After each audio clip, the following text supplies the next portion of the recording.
these countries, for legal reasons, the Muslims in charge, despite being at least nominally Muslim, ban Sharia. We talked about Ataturk actually, right, last Thursday, in the Middle Eastern History Group, and he banned the Sharia in 1924. It's still illegal in Turkey today. So that's bucket number one. Bucket number two is probably the most common, and it has a sort of divided legal system. So in certain issues like domestic life, inheritance, right? Domestic life is marriage, divorce, these sorts of things. Things like inheritance, things like sort of ceremonies, stuff like that. All that is done under the Sharia, and then everything else: contracts, torts, general criminal punishment.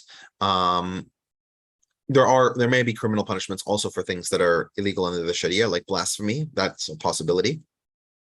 But they'll have this sort of bifurcated court system where those other things, contracts, torts, property, some criminal, is done according to a secular mechanism, usually French civil code or Swiss civil code or something like that.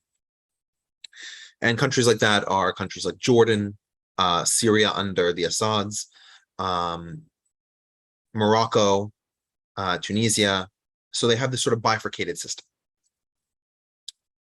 The third bucket is countries where the governing system is secular, but you can choose to opt into Sharia for certain things. So this is most common actually in Muslim minority countries, like countries in Western Europe.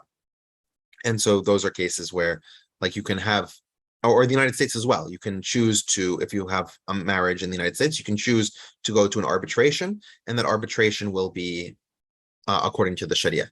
And that's open to the invitation of both parties, right? You can't just force it on the other party.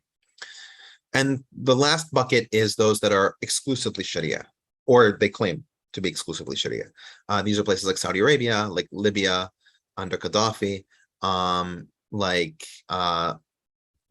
Afghanistan under the Taliban. Now, of course, these are very stringent implementations of the Sharia, but you could equally imagine a less stringent interpretation, but only the Sharia would be interpreted. It's just we don't have any current examples of that today.